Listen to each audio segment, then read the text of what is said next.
চলো কারা যাচ্ছে দেখো। এটা কি আমার সঙ্গে যাচ্ছে? আচ্ছা ভাল লাগছে বাইরে যেতে।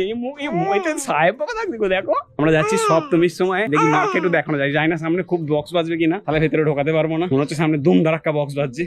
হ্যাঁ আবার রিকোয়েস্ট করবে 2 মিনিট হোল্ড কর, এক্ষুনি দেখিয়ে নিয়ে চলে যাবো। এই দেখো এই যে পথকাকে নিয়ে আসছি, এদিকে দেখো পথকাকে, সামনে দেখ কি আছে তোর ঘাড়া উঠছে না ওর। কি দেখো কোথায় যাচ্ছি আমরা, দেখো প্রথম রিয়াকশন নিতে চাইছি আমি। এই সামনে কি দেখো, মুখ দেখো বন্ধুরা, ও মুখটা দেখো। এই মাকে দেখে কিরম পথকা শান্তি, মুখটা দেখো। এটা কি ঠাকুর?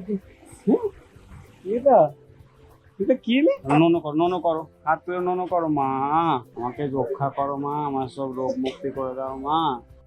পাড়া কমপ্লিট করে এবার যাচ্ছে আমরা ভরপাড়ার দিকে। এদিকে পথকে আবার মারাত্মক ঘুম পেয়ে গেছে, বাবা প্রচন্ড বক্স চলছে, যেতে পারবো না মনে হচ্ছে, প্রচুর জোর বক্স চলছে। দূর থেকে দেখে চলে আসবো। ঠাকুর দেখে এসেই দুধ করে দিতে হলো, কারণ ও খিদে পেয়ে গেছে। দিদাকে দুধ খাইয়ে দিল। দেখো আমি এখানে সব বোতল নিয়ে পড়েছি, এগুলোকে ধোবো, ধুয়ে স্টেরিলাইজ করতে দিয়ে দেবো। সব বোতল ধোয়া কমপ্লিট, এবার স্টেরিলাইজ হবে। খেয়ে নিলাম, একদিকে খাবারটা বসিয়ে দিয়েছি, মা খাবারটা দেখছে, মানে আমার মা খাবারটা দেখছে। কথা যেটা খাবে এরপর আমি চলে যাচ্ছি এরপর মানে ওষুধের দোকানে কিছু খাবার আনতে হবে। খাবার শেষ হয়ে গেছে, নেক্সট টাইম শেষ হয়ে গেছে, আনতে যাচ্ছি। এখন আমরা ঠাকুরটা দেখিয়ে এনে তারপরে বাড়িতে এলাম। বাড়িতে সেই পথকার মা ঘুরে শুতে চলে গেল, তখন দুধের দুধ দেওয়া হয়নি। এসে খিদে পেয়েছিল, বোতলে দুধগুলো দিয়েছিলাম, ওটা খেলো, নিয়ে পড়লো। তারপর ও মা যাওয়ার কোনো মিনিটের মধ্যে কথা উল্টো করেছে, নেক্সট আবার করেছিল একটু ব্রেস্ট মিল্ক খাবে। ওর মা পথকার দিদা এসেছিল, তোমরা জানো, দেখেছো ভিডিওতে। পথকার দিদা ওর মাকে ডাকাডাকি করেছে। আমি গিয়েছিলাম জনাইতে খাবার আনতে, সিরিয়াল একটা আনতে। সিরিয়াল বেগুন করে পাওয়া যায় না। আজকে টাইমটা দেখো 5:30 থেকে 11:30।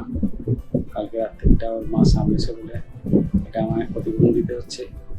বেচারা না পাচ্ছে ব্রেস্ট মিল্ক, না পাচ্ছে কিছু। 3 দিন যখন জেগেছিলাম ঘটনাটা ঘটাতে পারিনি কখনো। ওর মা 5:30টায় শুয়েছে, আশা করা যায় 1:30, 2 কি 3টে নাগাদ উঠবে, উঠে চেঁচামেচি করবে, কোনো কারণ ছাড়াই। মাঝে মাঝে বাচ্চাটা অবশ্যই শিকার হয়ে যাচ্ছে, ব্রেস্ট মিল্ক একদম পাচ্ছে না, দিতে চাইছে না কিছুতেই। ডক্টরের সঙ্গে কথা বলতে হবে, কি করা যায় জানতে হবে।